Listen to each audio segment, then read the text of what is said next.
বার্তা এটাই যে যে কোনো সাংবিধানিক দেশে গণতান্ত্রিক উপায়ে প্রতিবাদ করার অধিকার যে কোনো ধর্মের যে কোনো গোষ্ঠীর আছে, কিন্তু যদি কেউ সামবডি এক্সিডস দেয়ার ব্রিথ তাহলে আমরা কড়া জবাব দেবো। আর পুলিশের উপর কোনো আক্রমণ হলে তো এটা প্রশ্নই নেই, যেটা আমরা বলার সময়ও বললাম যে এখন এখানে কন্টিনিউয়াস রেড হবে, এবং এটা আমরা বলেই দিয়েছি।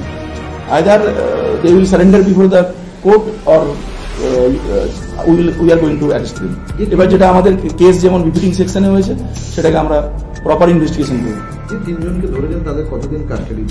আজকে এটা ইম্পর্টেন্ট পয়েন্ট, আজকে আমাদের মাননীয় কোর্ট স্যার 10 দিন আমরা রিমান্ড প্রেয়ার করেছিলাম, 10 দিন কোর্ট, তো তার প্রেক্ষিত যতটা সম্ভব যেগুলো আমাদের তরফে থাকে এসওপি প্রিপারেটরি স্টেপ সেগুলো আমরা নিয়েছিলাম। তো যেটা স্যার বললেন যে ওই ভেহিকেলটার একটা ওই কারেকশনাল হোম থেকে একটা মুভমেন্ট ছিল, যে অতটা ও বুঝে উঠতে পারেনি, সেক্ষেত্রে যে ধরনের রিয়াকশন দিয়েছে সেটাকে কিন্তু আমরা আমাদের অবস্থানটা zero tolerance. Naturally we registered a case with all the befitting sections. 3 জন যাদের ছবি ওখানে যেহেতু আমরা ড্রোন রেখেছিলাম, ক্যামেরা ছিলাম, যাদের আমাদের উপস্থিতি যাদের প্রামাণ্যভাবে আমরা পেয়েছি তাদেরকে আমরা অলরেডি অ্যারেস্ট করেছি, এবং এটা একদম আমাদের অবস্থান দ্ব্যর্থহীন অবস্থান। প্রত্যেকে যারা ওই পুলিশ গাড়ি ভাঙচুরের সঙ্গে জড়িত ছিল, we are going to arrest them all. তো এটা আমরা প্রতিদিনই লাগাতার আমাদের রেড চলবে, এবং স্থানীয় স্তরেও আমাদের ছোট ছোট যেগুলো পকেট লেভেলে আমাদের অফিসাররা মিটিং করে আমরা এটা উই হ্যাভ ডিসিমিনেটেড দ্যাট, যে পাবলিকের সঙ্গে যেন আমাদের কোনো এই জায়গাতে ভুল বোঝাবুঝি না থাকে। যেমন গণতান্ত্রিক দেশে প্রতিবাদ করার সবারই অধিকার আছে, কিন্তু সেখানে যদি কোথাও কোনো ডিসরাপশন ক্রিয়েট করার কেউ চেষ্টা করে, বিশেষ করে যদি পুলিশের উপর কোনো রকমের আক্রমণ নেমে আসে, সেক্ষেত্রে যেটা স্যারও বললেন যে আমাদের অবস্থানটা খুব কড়া হবে, এবং এক্ষেত্রেও আমরা যতজনকে আমরা এই ড্রোন বা ক্যামেরার মাধ্যমে যাদেরকে পাচ্ছি আমরা তাদের প্রত্যেকের ক্ষেত্রে আমরা আইনি ব্যবস্থা নেব। মানে এদেরকে গ্রেফতার কখন করা হয়েছিল? পরে ছবি দেবে এটা কালকে সারা রাত আমাদের টিম রেড চলেছে। আমরা already we have zeroed in on their identity. ওই ভিডিও ফুটেজগুলো থেকে আমরা আইডেন্টিটিগুলোকে করেছি, আমরা আরও কিছু নাম আমরা পেয়েছি, এবং এই সংখ্যাটা নিশ্চিতভাবে বেশ কিছুটা বাড়বে।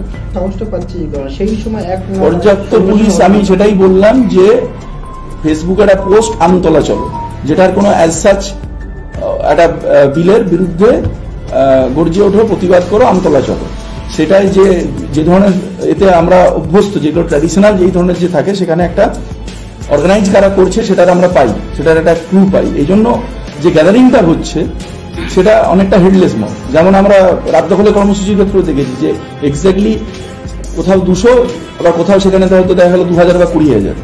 এইটাকে আগে থেকে এস্টিমেট করাটা খুব কঠিন। লোকালি যারা যারা ওখানে ইনভলভ হতে পারে তাদের প্রত্যেকের সঙ্গে মিটিং করেছি মাইক্রো লেভেলে,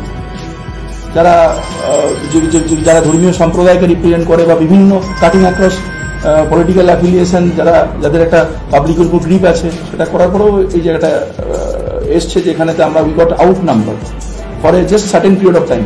একটা জিনিস অবশ্যই উল্লেখ করতে চাইব, আমাদের গ্রাউন্ড ওয়ার্কসটা ওখানে একটা প্রায় অত বড় মব গ্যাদারিং, এবং যেটা অনেকটাই বললাম যে হেডলেস, তারপরেও কিন্তু সমস্ত দোকানপাট খোলা ছিল।